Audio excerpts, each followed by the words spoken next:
हमारे बीच परम पूज्य श्री साहिब जी विराजमान हैं। आप कौशाम्बी कबीर आश्रम में विराजते हैं। आपके सानिध्य में बहुत से संत हैं और भक्तों का तो एक विशाल क्षेत्र है। और देखो वर्मा जी वहाँ बराबर जाते रहते हैं और वहाँ जा के रहते हैं 10-10 दिन समय समय से। और आप सब लोग भी जब आना चाहें आइए, और साहिब जी के विचारों को और भी सुनना चाहें तो YouTube के माध्यम से कबीर आश्रम कौशाम्बी आप सर्च करेंगे, आपको विचार मिलेंगे सुनने को, और ज़रूर सुनिए और अपने जीवन में व्यवहार के साथ साथ अध्यात्म की भी कमाई करें। तो आइए हम जुड़ते हैं परम पूज्य श्रद्धेय संत श्री विकास साहिब जी से और बड़े ही मधुर कल्याणकारी विचारों से आप लाभान्वित हों। पूजनीय संत समाज, धर्म प्रेमी बंधुओं, ममतामयी देवियों, जैसा कि अभी पूज्य संत श्री राम साहिब जी से श्रवण कर रहे थे, नवनिर्मित भवन के उपलक्ष्य में हमारे आदरणीय वर्मा जी और उनके सुपुत्र और बहू बच्चे सब मिल कर के बड़ी भाव से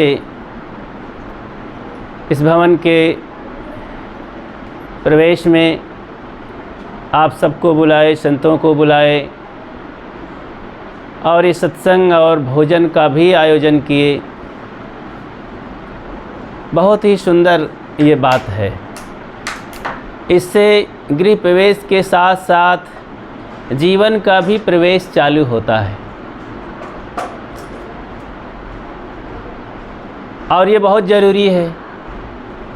घर में प्रवेश करें, हम घर में रहें, लेकिन अभी जीवन की हकीकत को न जानें तो जैसे कोई बेघर आदमी हो, उसके घर गृहस्थी का ठिकाना ना हो, वैसे ही ज़िंदगी बीत जाती है। ज़िंदगी में ज़िंदगी का राज पाना चाहिए, मन और इंद्रियों को स्वस्थ रखना चाहिए, असत्य और आसक्ति का त्याग करना चाहिए, अपने को जान करके मस्त रहना, अपने को जान करके मस्त रहो। आप कौन हैं, मैं कौन हूँ, यही नहीं जानते हैं। माना है कि दुनिया के सभी साज जाना है, अपने आप को न जाना तो खाक जाना है। सब कुछ जान लो बाहर, बाहर सोना सोना, भीतर सूना सूना, तो कहाँ आनंद आएगा। आनंद सुख पाने के लिए अपने आप को जानने के लिए एक और सत्य को जानना पड़ेगा। वो सत्य है संत गुरुजनों के पास जा कर के वो मिलेगा। सत्संग एक गंगा है, उसमें नहाना पड़ता है।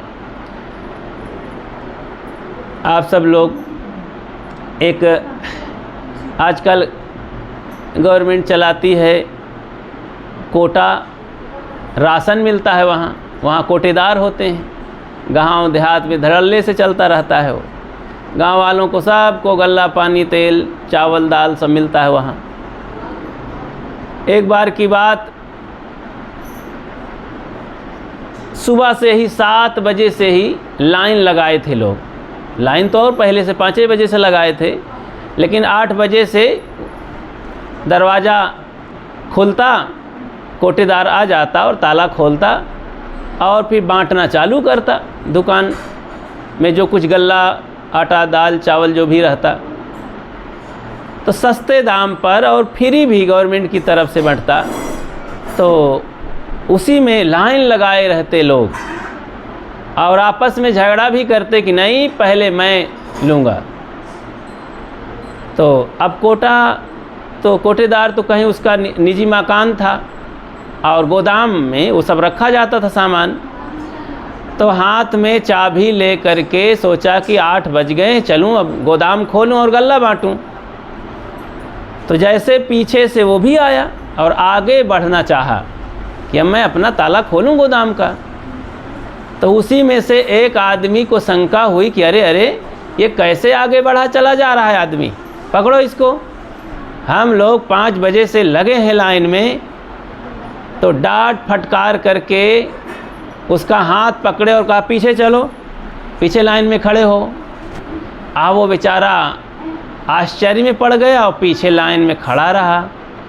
फिर हाथ में चाबी सावधानी से पकड़ा और फिर 2 कदम बढ़ा।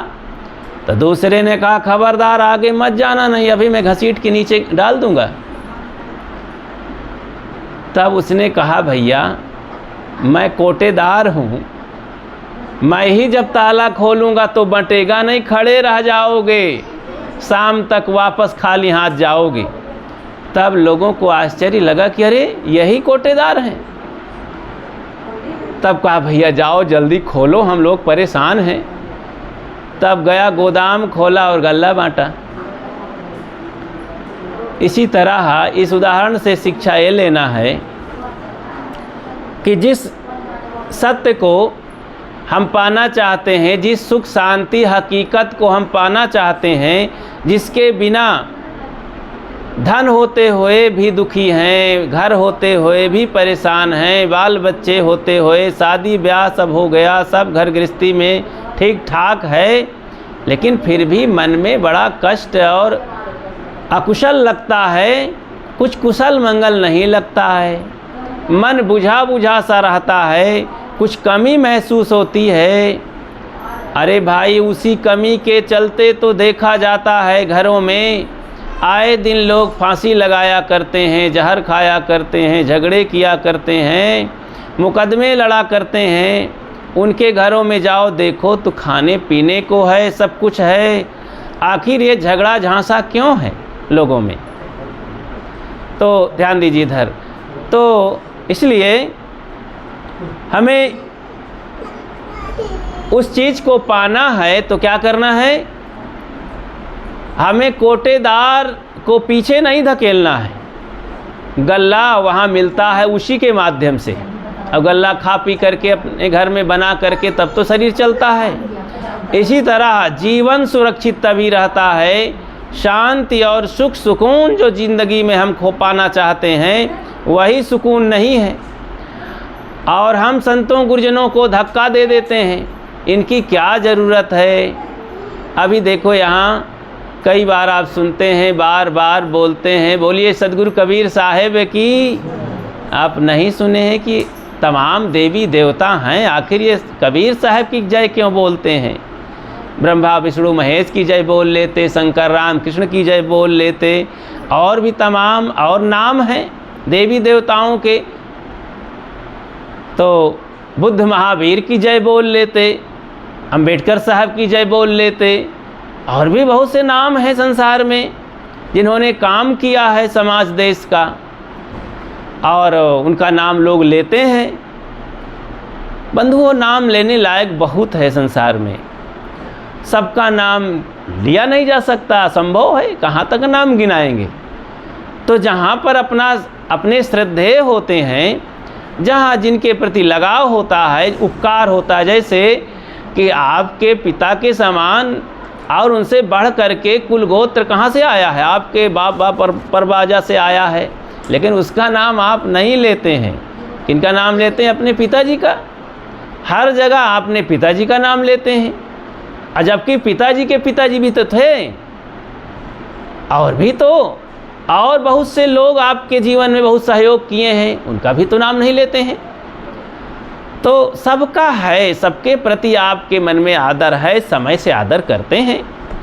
ऐसे ही हमारे महापुरुष जितने हैं संसार में, समाज के लिए जिन्होंने अपने जीवन को बलिदान किया, काम किया, और उनके प्रति सबके प्रति श्रद्धा और भाव दिया जाता है, उनकी जय किया जाता है। कुल मिला के जय बोलने का मतलब हमारे जीवन का सुधार हो, हमारे जीवन से दोष दुर्गुण दूर हो जाएं, और जीवन में धर्म व्याप्त हो जाए, सच्चाई व्याप्त हो जाए, उसी की जय हो जाए। जय बोलने का मतलब यही है। जब हम गुरु संतों की जय बोलते हैं, क्योंकि वो श्रेष्ठ हैं, इन्हीं गुरु संतों की सेवा करके जो आज देवी देवता भगवान महापुरुष कहलाते हैं। देखो महाराज कृष्ण थे, समाज में हमारी इस भारतीय परंपरा में राम और कृष्ण का बड़ा व्यापक नाम है। महाराज कृष्ण के 3 गुरु थे और उन्होंने गुरुजनों की जो गहराई से सेवा और समझ रखी। विकल्लो वीरहीनो यासा दैव मनुवर्तते वीरा संभावितात्मानो दैवम परिपासते। तो निरपेक्षम मुनिम शांतम निर्वैरम समदर्शनम अनुब्रजाम अहम नित्यम पूज्येतम घृणु भी।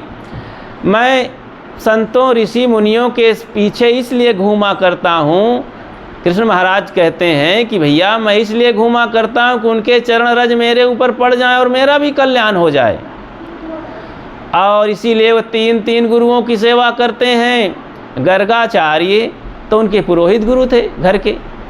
संदीपन मुनि विद्या पढ़ाने वाले गुरु थे, बचपन में उनकी सेवा करते ही रहे। और अंतिम में घोरांगिरस नाम के उनके गुरु थे। अंगिरा के शिष्य घोरांगिरस, वो आत्मज्ञान का उपदेश दिए थे। तो उन्होंने सिखाया था ये वही भूमा तत्सुखम नाल्पे सुखमस्त भूमि वो सुखम। ये भूमा में ही सुख है, अल्प में सुख नहीं है।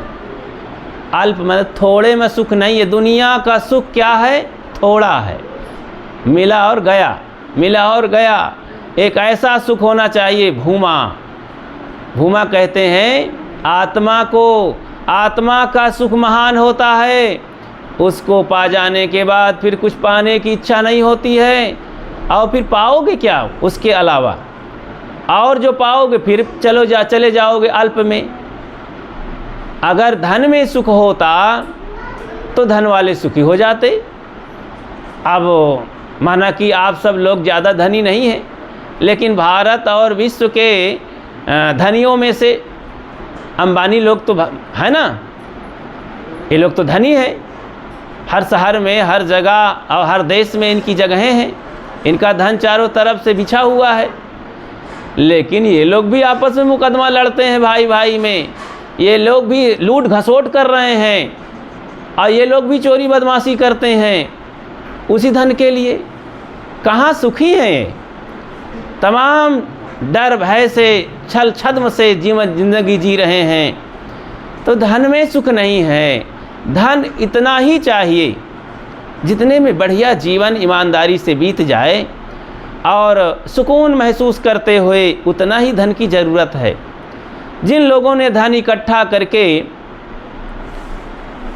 तमाम बैंकों में जमा कर रखा है, गाड़ के रखा है, अंततः वे सब रो के चले गए। एक पहले कुछ पुरानी घटना है, 70-80 साल पहले की शायद घटना है। एक बहुत बड़े धनी आदमी, सोनार आदमी थे, तो सोना चांदी का काम करते थे, बहुत सा धन था और अपने तह में बहुत सारा धन रखे हुए थे। घर वालों को भी पता नहीं था तेरा धन रखा है हमारे घर में। और जाते थे शाम को तो सड़ी सब्जी खरीद लाते थे बाज़ार से। अंतिम में तो खवाते थे सब घर वालों को। और फिर एक दिन डकैती हुई। पहले डकैती हुआ करती थी घरों में। डकैती हुई तो उसमें 10-15-16 बदमाश आए। कुछ लोग मोहल्ले में लग गए, 4-6 लोग, 4-6-10 लोग अंदर घुसे, सबके हाथ में रिवाल्वर। तो घर वालों को बस जो जहाँ रहा बस चुपचाप अपने अपने कमरों में, अपने अपने जगह में रहो। मालिक को पकड़ लिया गया, लाओ चाबी दीजिए। अब नहीं दे रहे थे तो फिर अपना काम चालू किए। बदमाशों का तो काम है भाई, तो नहीं देंगे तो वही सुई कोंच के और माचिस जला के भी सेकाई करके भी कबूला लेते हैं। तो जहाँ सुई चुभाए उनके जगह जगह, तो बताओ जल्दी से, तो चाबी फेंक दिए, ले जाओ भैया। जब चाबी पा गए तिजोरियों की तो खोलने लगे फिर। तो अब वो कहीं 12 बजे गए थे, अब 4-5 बजे तक धन ढोए थे। और फिर कहाँ बाबा जी बैठे बैठे, ले जाओ भैया ले जाओ। अब हम परवर की सब्जी नहीं जानत रही कैसे होती।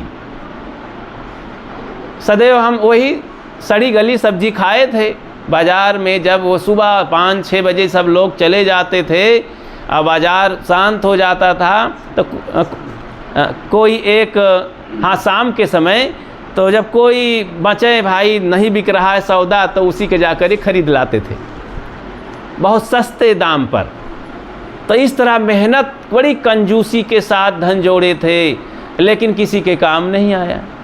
सब बदमाश लूट गए। कहाँ है बाबा, देखो चुप्पे बैठे रहो, धन का कैसे उपयोग किया जाता है तुमको पता नहीं है, अब हम इसका उपयोग हम करेंगे। ऐसे कह के सब धन ढो ले गए। तो इस तरह से अनेक उदाहरण हैं और लोग नहीं जानते हैं। एक धनवान आदमी अपने धन को बताए, मुंशी से कहे भाई मेरे पास कितना धन है।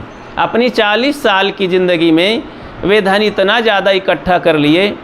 तो मुनीम ने हिसाब लगाया, खाता बही हिसाब लगा करके कहा कि आपके घर में लगभग ये 32-33 पीढ़ी खा सकती है बैठ करके। इतना खुश हुआ, इतना खुश हुआ कि खुशी का ठिकाना नहीं, और नींद नहीं आई रात को। बड़ा मुश्किल है, नींद नहीं आ रही थी। अब खाए पिए थे, जब नींद नहीं आती है बंधुओं तो रात को तो पेट खराब हो जाता है अक्सर। तो बहुत थकान पीड़ा हो गई शरीर में, पेट गड़बड़ हो गया। तो सुबह जब हुआ तो बस लैट्रिन दौड़ने लगे। तो लोगों ने डॉक्टर बुलाया। डॉक्टरों ने कहा देखो भैया, इनके शारीरिक रोग नहीं है, मानसिक रोग है। मानसिक रोग की दवा मेरे पास नहीं है। तो फिर कैसे काम बनेगा? डॉक्टर ने बताया कि देखो इधर उधर मत जाओ। वो बाग में एक महात्मा रहते हैं, झोंपड़ी बनाए हुए, कुटिया बनाए हुए, उनके पास जाओ। वो मानसिक रोग की दवा करते हैं। मानस रोग सकल जग खाया, हाय सबके लख बिरले पाया।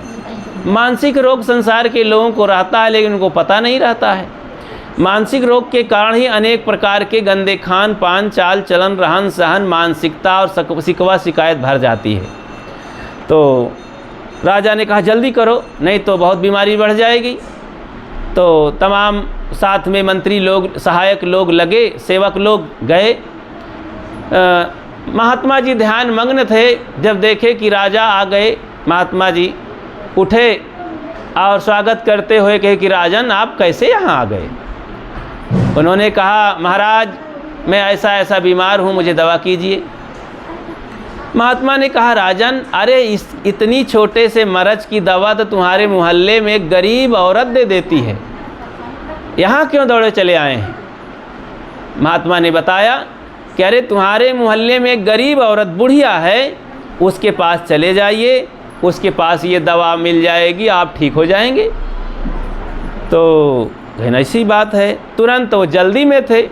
जैसे उल्टे पांव चलने लगे, महात्मा ने कहा रुकिए रुकिए थोड़ा सा। देखिए राजा जोगी बेटी खाली हाथ न भेंटी। आप लोग गृहस्थ आदमी हैं तो जानते हैं कि जब बिटिया के यहाँ जाते हैं तो कैसे जाया जाता है, हाथ में कुछ ले करके। भाई बेटी हैं, वो नन्हे नन्हे बच्चे हैं, कहेंगे नाना जी आ रहे हैं। बिटिया भी निहारे बैठी है कि मेरे पिताजी आ रहे हैं। सासू भी कहती है कि देख तेरे पिताजी आ रहे हैं, कुछ लाए होंगे, लाओ प्रसाद प्रसाद बांटो।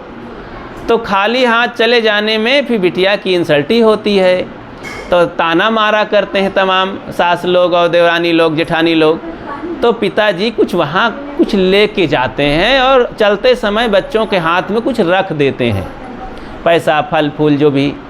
तो राजा जोगी बेटी, राजा के पास जाओ तो खाली हाथ बिना मतलब का न जाओ, नहीं डांटेगा वो, फिर फंसा देगा। और संतों के पास जाओ तो खाली हाथ मत जाओ। ये नैतिकता है, ये नीति वचन है। ये एक समझ लो कि अपने कुछ पाने का जाने का ढंग है, तरीका है। कुछ हाथ में फूल पत्ती फल कुछ लेके जाओ, संतों के पास जाओ। तो महात्मा ने कहा तुम गरीब औरत के पास जा रहे हो, किसी नारी के पास, तो खाली हाथ मत जाना। तुम राजा हो तो अपनी हैसियत से जाना। संकेत किए कि कुछ खाने पीने को ले जाना। तो राजा आया घर में और नौकरों को कहा कि भाई दाल चावल आटा कुछ फल फूल इस तरह की सामग्री तैयार करो। तो गाड़ी में लाद करके 2-4 बोरा दाल चावल गल्ला और फल फूल मिठाई इस तरह लेकर चले। तो कुछ ही दूर पर आधा किलोमीटर पर वहीं पर एक बुढ़िया रहती थी। वहीं पर पता लगाए भाई कौन रहती है यहाँ। तो वहीं पर एक नन्ही से बच्ची 6-7 साल की झाड़ू लगा रही थी। बड़ा साफ़ सुथरा घर था, झोपड़ी थी, और वहाँ कोई न दिखाई दिया, केवल वही बच्ची दिखाई दी। राजा ने कहा कि भाई यहाँ कोई बुढ़िया रहती है? तो उस लड़की ने कहा हाँ मेरी माँ रहती है। कहीं अच्छा कहाँ है? कहीं देखती हूँ। अंदर गई, देखी तो लौट के आई, कहती वो भी भजन कर रही है। भजन कर रही है मतलब? कहीं हाँ, अपने जीवन सुधार के लिए मन में मनन कर रही है, अनुभव कर रही है, तैयारी कर रही है, अपने आप को जानने के लिए कोशिश कर रही है। बैठ करके आंख मूंद करके भीतर देखती है, वो बाहर नहीं देखती है कुछ समय।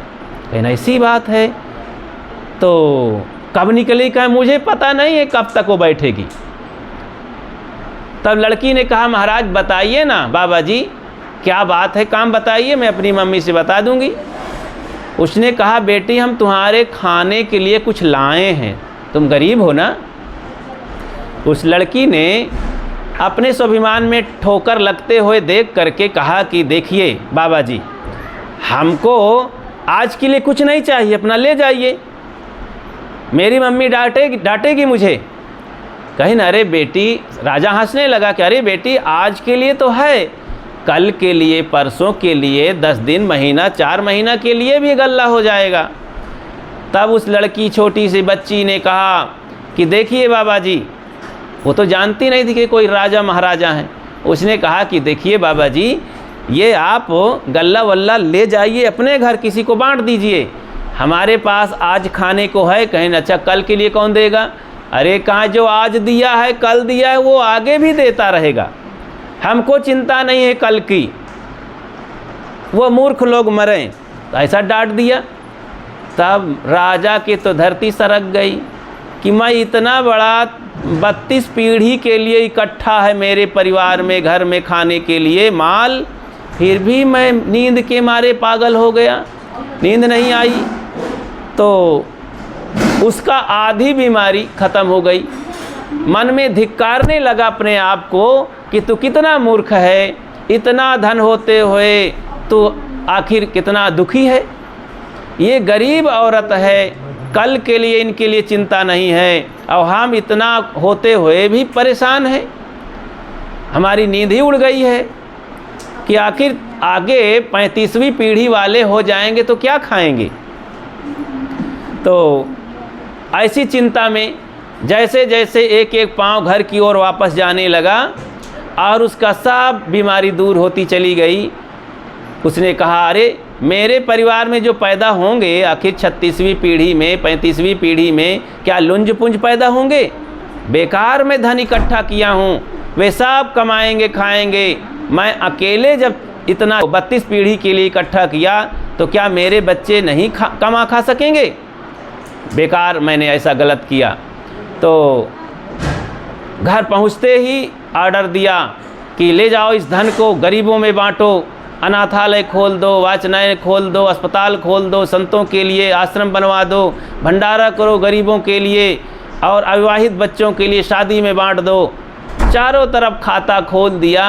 अपने उस 32 पीढ़ी के लिए रखा हुआ धन को अपने राज में बंटवाया। इतना खुशियों की ज़िंदगी हो गई वहाँ के लोगों की, सब राजा की जय जयकार करने लगे, सब सुखी जीवन जीने लगे। राजा को बहुत आनंद आया कि वाह, ऐसी मैंने तो ज़िंदगी आज पहली बार जी है। अब मेरा शरीर रहे चाहे न रहे, मैं पूरा ज़िंदगी जी लिया। इसीलिए तो कहा जाता है 10 बरस की ज़िंदगी बड़ा काम आती है, 100 बरस की ज़िंदगी बेकाम होती है। कोई 100 बरस जी करके कुछ ना करे, ना अपनी ज़िंदगी के लिए, ना समाज के लिए, ना देश के लिए, तो क्या ज़िंदगी जीता है। अब कोई 10 साल जी करके, 20 साल जी करके ही इतना कमाल कर जाते हैं।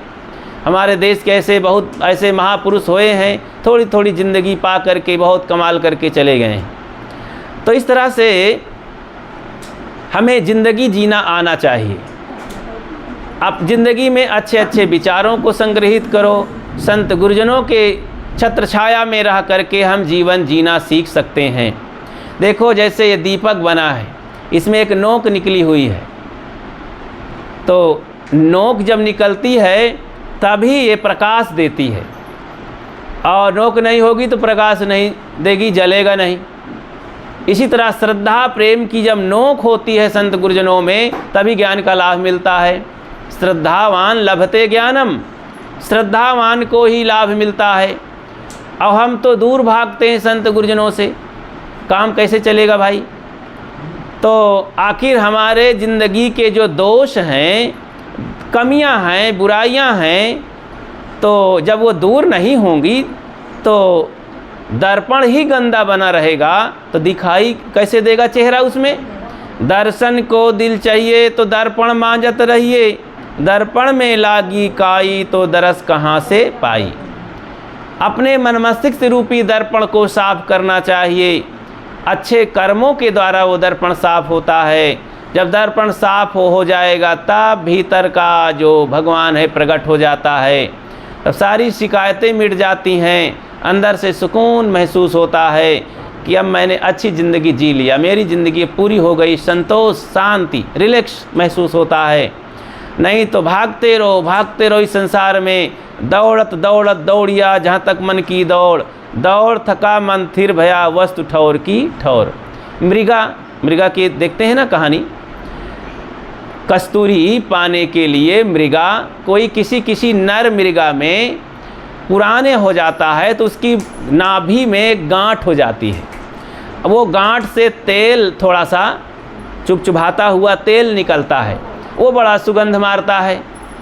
तो किसी नर में ऐसा सुने हैं हम कि होता है, और वो उसी सुगंधी को पाने के लिए मृगा को भ्रम होता है, वो भागने लगता है जंगल में। भागते भागते भागते अब है उसके पास में नाभि में, लेकिन वो भाग रहा है जंगल में। अब वो जब जंगल में भागते भागते फिर थक जाता, इतना चूर हो जाता है कि मुंह केवल गिरता है, और फिर धीरे धीरे समेट करके आराम करने के उद्देश्य से अपने सिर को समेटता है, तो नाभि के पास जब उसे सुगंधी आती है तब पता चलता है अरे तो मेरे पास ही है, इतने दिनों से मैं भागता रहा, और फिर बहुत पछताता है। इसी तरह संसार में भागते रहो, ईश्वर परमात्मा, देवी देवता, गंगा जमुना, चारों धाम, धन दौलत, तमाम मोह ममता में शांति मिलने वाली नहीं है। वो जो है कस्तूरी, वो अपने पास में है, तो है पासे भासे नहीं नालत ऐसे जिंद, तुलसी ऐसे नलिन को भयो मोतिया बिंद। ज्यों तिल माही तेल है, ज्यों चकमक में आग, तेरा साईं तूझ में जाग सके तो जाग। जैसे तिल में तेल होता है, वो बाहर से तेल थोड़े आता है, जैसे दूध में घी होता है, उसी तरह सुख शांति भीतर है, उसी का उसका स्रोत है वो आत्मा, उसका बोध, उसका ज्ञान। इन सब चीज़ों को हम सब जानें। अब वो जानने का शुरुआत हमें संत गुरुजनों पूज्य अनुरागो भक्ति करना पड़ता है, खान पान सुधारना पड़ता है। देखो ये मकान जब बना था तो सबसे पहले इसका नींव खोदी गई थी, और उसी पर फोकस था कि इसको मजबूत बनाओ। तो मजबूत नींव होने से अब इसके ऊपर 4-5 मंजिल और बना ले जाओ। जिस हिसाब से हमें बनाना होता है वैसे नींव बनाया जाता है। ऐसे ही हमें अगर अपने बोध शांति ईश्वर प्राप्ति भगवत प्राप्ति तक पहुंचना है, उस ऊंचाई तक, तो हमें पवित्र जीवन जीना पड़ता है। उसकी नींव है मजबूत खान पान का सुधार, अपने कर्म धर्म का सुधार, अपने वाणी भाषा का सुधार, व्यवहार का सुधार।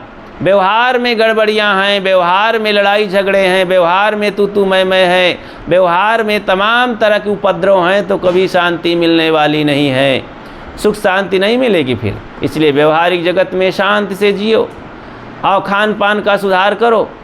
खान पान को गंदा करके हिंसकी आदमी को कभी शांति मिलने वाली नहीं। जब यहाँ पर पानी छान के पीने के रिवाज है, भारतीय परंपरा में हमारे शुद्धता सफाई, देखो डॉक्टरों को किसी मरीज को छूते हैं तो बस बैक्टीरिया ना आ जाए, तो बस हाथ धोते हैं दवा से, और जब आप ऑपरेशन करने के लिए जाते हैं बड़ी सावधानी से सभी औजारों को एकदम आग में पका देते हैं, भाप में, रुई तक को पका देते हैं, कैंची वैंची चाकू सब पका करके, और बहुत दवा ववा लगा करके, दास्ताने पहन करके, तब सर्जरी रूम में बहुत हिफाजत से, इतना शुद्धता के साथ कहीं कुछ चले ना जाए शरीर में। और हम क्या करते हैं, हम तो बैक्टीरिया भर रहे हैं भीतर से। सुबह से उठे बिना कुल्ला दातूने के तम्बाकू खा लिए। अब कहते हैं भैया हम बिना नहाए नहीं खाते हैं महाराज। वो कहते हैं बिना नहाए धोए हम भोजन नहीं करते हैं महाराज, और सुबह से तम्बाकू भर रहे हैं। तो इस तरह से खान पान का सुधार करें, वाणी भाषा का सुधार करें, और खूब माता पिता गुरुजनों की सेवा करते हुए आपस में पति पत्नी प्रेम से रहें, बच्चों को अच्छे संस्कार दें। तो यही घर इतना पवित्र हो जाता है कि यहाँ की डेहरी की मिट्टी का चंदन लगाने योग्य हो जाता है। फिर अलग से कहूँ चंदन लगावे की ज़रूरत नहीं है कि भाई गंगा नहाए आओ तो तर जई हो। अपना घर ही गंगा बन जाता है, कहीं मंदिर जाने की ज़रूरत नहीं, अपना घर ही मंदिर हो जाता है। अपने घर के लोग ही देवी देवता। यहाँ तो चलते फिरते जीते जागते सब देवी देवता हैं, और वहाँ पत्थर की मूर्ति तो खाती भी नहीं। तो वो तो मंदिर है, वहाँ जाओ, बैठ जाओ, देख लो। और वो अबोधी लोगों के लिए है, जो ज्ञान विचार बोध से जीना चाहे तो अपने घर को मंदिर बनाओ और यहीं पर स्वर्ग बनाओ, अलग से कहीं कोई जगह नहीं है। तो इस तरह से हमें ज्ञान बोध में रहना है और घर को मंदिर बनाना है, जीवन को स्वर्ग बनाना है। आप सबको बहुत बहुत धन्यवाद देते हुए अपनी बात को विराम देता हूँ। बोलिए सद्गुरु देव की जय।